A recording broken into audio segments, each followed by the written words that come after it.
ዳሪ ነው እሷን የሚያነሳት አይደለማ። ስለዚህ መቀስቀስ ያለበት አካል ማንኛውን ሰው መጥቶ መቀስቀስ ይችላል።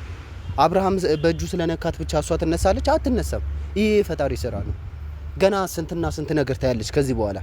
ሄርሜላ ልጅ እንዳላት ታውቃላችሁ። ቢያንስ ለልጇ ራሱ አትጨነቅም? ልጄ ምን ትሆናለች የኔን ስራ አይታ የኔን ክፋት ለሷ ይደርሳል ምናምን ብላ አታስብም?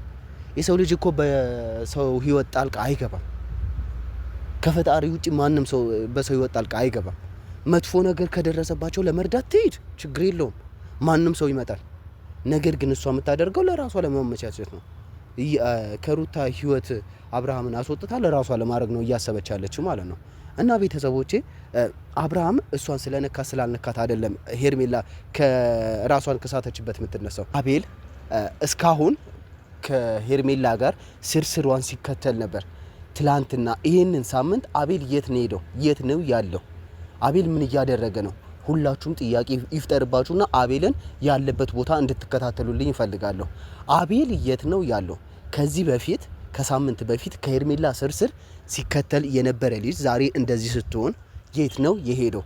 አብርሃም እንደዛ ሲጎዳ ሄርሜላ እንደዛ አሳስራ ስታስቀምጠው ከአብርሃም ቂጥ አልተነጠለም ነበር፣ ከአብርሃም ስር ነበር። ዛሬስ ከሩታ ጋር ሲሆን አብርሃምን ጥሎት ጠፋ። አጠገቡ ላይ የለም። የት ነው ያለው? አናቅም። እኔ የት እንዳለ ማቆ ታሪክ የለም። ሰላም ሰላም ሰላም ሰላም! ውድና የተከበራችሁ የኔ ቤተሰቦች እንዴት ናችሁ? እኔ ደህና ነኝ፣ እግዚአብሔር ይመስገን። በያላችሁበት ለሁላችሁም ሰላማችሁ ብዝት ይበልልኝ። እንደምታውቁት ሰሞኑ ጠፍቻለሁ፣ አውቃለሁ። ያው ለምን እንደጠፋሁኝ በተደጋጋሚ አልነግራችሁም እና ቤተሰቦቼ ዛሬ የመጣሁላችሁ ትላንትና አይታችኋል። አብርሃምና ሩታ ሰላም ሆነዋል። ወደ መጀመሪያ ሁኔታቸው ተመልሰዋል። ይህንን ደግሞ እንደምታውቁት የኛ ልፋት የኛ ጥረት እንግዲህ መሬት ላይ አልወደቀም።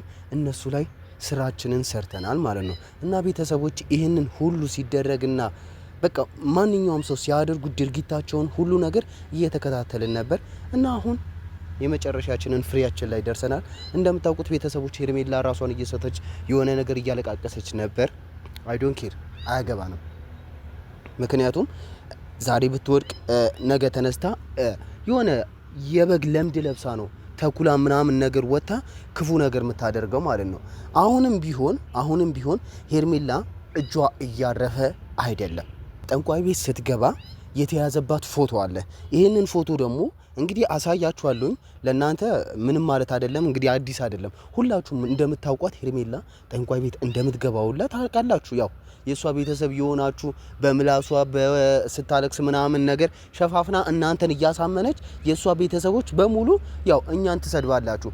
ነገር ግን እናንተ ምንም አታውቁት ነገር ብዙ ነገሮች እኛ ጋር አለ። ጠንቋይ ቤት ስትገባ ይዘናል እና ቤተሰቦች ይህንን ነገር ደግሞ አሳያችኋለሁ። ምንም ማለት አይደለም። እኔ እንደፈለገች ማድረግ ትችላለች። አሳያችኋለሁ። እኔ የተደባበቀ ነገር ምናምን አይመቸኝም። ሁሉንም ነገር በግልጽ ማሳየት ነው የምፈልገው። እና ቤተሰቦቼ ዛሬ እንግዲህ ጧት ነው የተላከልኝ ይሄን ፎቶ። ልክ ስትገባ ተቀርጻ ነው የተላከልኝ። ምክንያቱም ከኔ ጋር የሚሰራ ሰው ከሷ አጠገብ አለ። እኔ እንደምታውቁት ቡታጀራ ውስጥ ነው ያለሁት፣ እሷ ደግሞ አዲስ አበባ ነች። ያንን ነገር ደግሞ ስታደርግ ያያት ሰው አለ።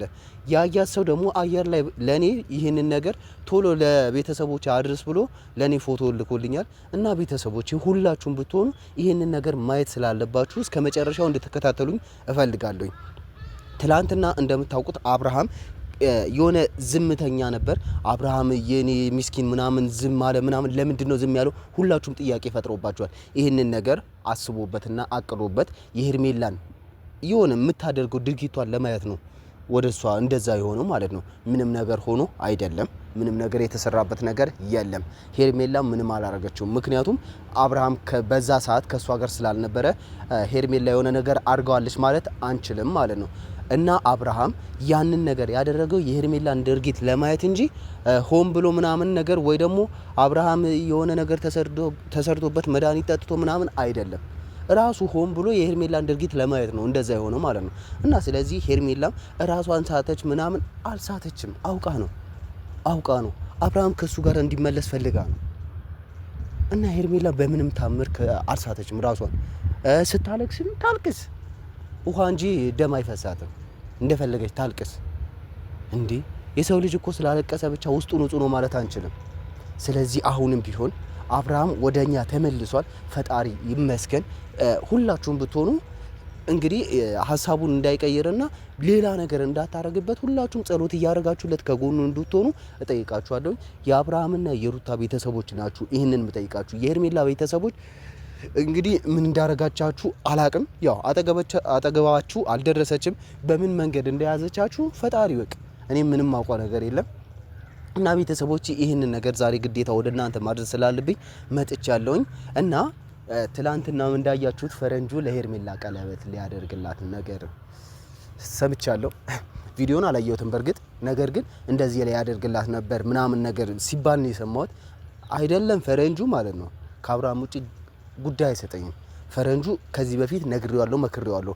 ያኔ ሄርሜላን ይቅርታ ሲጠይቃት አትሳሳት ፈረንጁ ምናምን ነገር ብዬው ነበር። አልሰማ ብሎኝ ይኸው ለዚህ ደረሰ ማለት ነው። አንድ ጥያቄ ልጠይቃችሁ። አቤል እስካሁን ከሄርሜላ ጋር ስርስሯን ሲከተል ነበር። ትላንትና ይሄንን ሳምንት አቤል የት ነው ሄደው? የት ነው ያለው? አቤል ምን እያደረገ ነው? ሁላችሁም ጥያቄ ይፍጠርባችሁና አቤልን ያለበት ቦታ እንድትከታተሉልኝ እፈልጋለሁ። አቤል የት ነው ያለው? ከዚህ በፊት ከሳምንት በፊት ከሄርሜላ ስርስር ሲከተል የነበረ ልጅ ዛሬ እንደዚህ ስትሆን የት ነው የሄደው? አብርሃም እንደዛ ሲጎዳ ሄርሜላ እንደዛ አሳስራ ስታስቀምጠው ከአብርሃም ቂጥ አልተነጠለም ነበር፣ ከአብርሃም ስር ነበር። ዛሬስ ከሩታ ጋር ሲሆን አብርሃምን ጥሎት ጠፋ። አጠገቡ ላይ የለም። የት ነው ያለው? አናቅም። እኔ የት እንዳለ ማቆ ታሪክ የለም። እና ስለዚህ ቤተሰቦች ይሄንን ነገር እባካችሁ እስኪ እኔ አላቅም ብቻ ጥያቄ ፈጥሮብኝ ነው የአብርሃም ጉዳይ ማለት ነው። ማለት የአቤል ጉዳይ የት ሊሄድ ይችላል? ምን እየሰራ ነው? ወይ ደግሞ የሆነ ነገር እያረገም ሊሆን ይችላል። እሱም ሊገባ ይችላል። አናቅም። ጠንቋይ ቤት ገብቶ የሆነ ነገር እየሰራ ሊሆን ይችላል። አናቅም። እና ቤተሰቦቼ ሰላም የሆነ አላ በቃ የሚያደርገውን ነገር የሰላም እንዳልሆነ በእርግጠኝነት አውቃለሁ። እኔ የሆነ የሚሰራው ሴራ በሙሉ መጥፎ እንደሆነ አውቃለሁ። አብርሃም ላይ ወይ ደግሞ ሩታ ላይ ማለት ነው። አሁንም ቢሆን አብርሃም እባክህ ይቅርታ አድርግልኝና ከዚህ በኋላ ፈጣሪ መልሷል። ፈጣሪን በጣም አድርገን እናመሰግነዋለን። እና አንተ ማድረግ ያለብህን ነገር የሄርሜላም ሆነ የአቤል በምንም ታምር ወሬ እንዳትሰማ። ምክንያቱም ለአንተ አይጠቅሙህም። እነሱ ሊጎዱህ እንጂ ሊጠቅሙ አይደለም በህይወት የመጡት ማለት ነው። እንግዲህ ሰው የተደረገለትን የሚረሳ ነገር ከሆነ እነሱ ረስተው ሌላ ነገር እያደረጉ ነው ማለት ነው። አንተን እየጎዱህ እንጂ እየጠቀሙ አይደለም። አብርሃም አሁንም ቢሆን ንቃ። እኔ ትላንትናና ከትላንት ወዲህ ያደረግከውን ነገር በጣም ኮርቼብሃለሁ። አኩርተኸኛል። የኛን ነገር ሰምተህ የሰጠንህን ነገር ተቀብለ ለዚህ ደርሳል እና ፈጣሪ ይመስገን። አሁንም ቢሆን ቤተሰቦቼ ይሄንን ነገር ሁላችሁም እንድታዩልኝ ነው ፈልገው። ሄርሜላ ጠንቋይ ቤት ስትገባ ታይታለች። ፎቶዋን ደግሞ እንግዲህ ስትገቡም እንዳያችሁት ተምኔል ላይ እንዳያችሁት ነው። ነገር ግን ሙሉና ኦሪጂናሉ ፎቶ እኔ ጋር አለ። ቤተሰቦቼ ያሳያችኋለሁ እሱም መጨረሻ። እና መርሳት የሌለባችሁ ነገር ሄርሜላ ጥሩ ሰው አይደለችም። ሁላችሁም ማወቅ ያለባችሁ ነገር ማለት ነው። ስለዚህ አብርሃም ወደኛ ተመልሷል። ፈጣሪ ይመስገን። እና እናንተ አብርሃም ምን ሆኖ ነው? ምን ተደርጎ ነው? ምን አይነት መድኃኒት ነው ያጠጡት? ምናምን ነገር ስትሉ ነበር። አብርሃምም መድኃኒት ምንም አልጠጣም፣ ምንም አልተደረገምም። ማንም ሰው ምንም አላደረገውም። ምክንያቱም ይሄንን ነገር አውቆና ሆን ብሎ ስላደረገው ማለት ነው። እሱ ይሄንን ነገር ያደረገው የሄርሜላን ድርጊት ለማየት ነው ብያቸዋለሁ። አዎ የሄርሜላን ድርጊት ለማየት ነው። እና ስለዚህ አይቶታል። ራሷን ስስት አባበሏት ምናምን ወንድሟ ናና እንትና ቀስቅሳት ምናምን እራሳቸው አይቀሰቅሷትም። አብርሃም ስለመጣ አብርሃም ፈጣሪ ነው እሷን የሚያነሳት አይደለማ። ስለዚህ መቀስቀስ ያለበት አካል ማንኛውን ሰው መጥቶ መቀስቀስ ይችላል። አብርሃም በእጁ ስለነካት ብቻ እሷ ትነሳለች? አትነሳም። ይሄ ፈጣሪ ስራ ነው። ገና ስንትና ስንት ነገር ታያለች ከዚህ በኋላ። ሄርሜላ ልጅ እንዳላት ታውቃላችሁ። ቢያንስ ለልጇ ራሱ አትጨነቅም? ልጄ ምን ትሆናለች? የኔን ስራ አይታ የኔን ክፋት ለሷ ይደርሳል ምናምን ብላ አታስብም? የሰው ልጅ እኮ በሰው ህይወት ጣልቃ አይገባም። ከፈጣሪ ውጪ ማንም ሰው በሰው ህይወት ጣልቃ አይገባም። መጥፎ ነገር ከደረሰባቸው ለመርዳት ትሄድ፣ ችግር የለውም። ማንም ሰው ይመጣል። ነገር ግን እሷ የምታደርገው ለራሷ ለማመቻቸት ነው። ከሩታ ህይወት አብርሃምን አስወጥታ ለራሷ ለማድረግ ነው እያሰበች ያለችው ማለት ነው። እና ቤተሰቦቼ አብርሃም እሷን ስለነካት ስላልነካት አይደለም ሄርሜላ ከራሷን ከሳተችበት የምትነሳው። ማንኛውም ሰው እኔ ራሱ ሄጄ ከተነሳች ትነሳልኛለች፣ ካልተነሳችን ፈጣሪ ይመስገን ያው እንገላገላታለን። ብትሞትልን እንደውም ደስታችን ነበር። እኔ አላቅም ብቻ ኃጢአት ውስጥ ልከተን ነው። እቺ ከፈጣሪ ጋር ልታለያየን ነው እኛ ሀሳቧ ማለት ነው። ሁሉንም ሰው ራሷ ሞታ ከእኛንም ልታስወጣን ነው ሀሳቧ። እና ቤተሰቦቼ ይሄ የሚደረገውን ነገር ፕሊስ በቃ ራሳችሁ ማስቡበትና እስኪ ሄርሜላ ምንድን ነው የምትሰራው ብላችሁ ቢያንስ ለ2 ደቂቃ ቆም ብላችሁ ያስቡ። በእናንተ ህይወት ይህንን ነገር ቢደረግ ምንድን ነው የምታደርጉት? ቆይ ሩታ እንደዚህ መሆኗ እናንተ ጥፋት ነው ብላችሁ ነው የምታስቡት? አይደለም። እኔ በህይወቴ እንደዚህ ከመጣሽ እገላታለሁ እንጂ እንደ ሩታ አልታገሳትም። ስለዚህ ሩታ አሁንም ቢሆን በጣም ታግሳታለች እንጂ እንደዚህ ሩታ ስለተኩራራች ምናምን ነገር ሩታ ጥፋተኛ ነች ብዬ ልወስደው አልችልም። ስለዚህ ሁላችሁም ቢሆን ይህን ነገር ቆም ብላችሁ አስቡት እና ያለን ከዛ በኋላ የሚፈጠረውን ነገር ሄርሜላ ያው ያለችበት ሁኔታ ምንም ማውቀው ነገር የለም አሁን። ምክንያቱም እኔ ያለሁት ቡታጀራ ነኝ ብያቸዋለሁ። ወድቃ ነው ቪዲዮ ላይ ያየሁት። ከዛ በኋላ ምንቱን ሐኪም ቤት ትሂድ አትሂድ ምንም ማውቀው ታሪክ የለም። ይህንን ነገር አልሰማውኝም። እና ቤተሰቦቼ እስኪ ቀጣዩን ደግሞ ምን እንደሆነ ምን እንደሚፈጠር ምን እንደምታመጣ እናያለን። እና ቤተሰቦቼ ለዛሬ ይህንን ካልኳችሁ ይበቃል። በቀጣይ ቪዲዮ እስከምንገናኝ ድረስ ደህና ሁኑልኝ።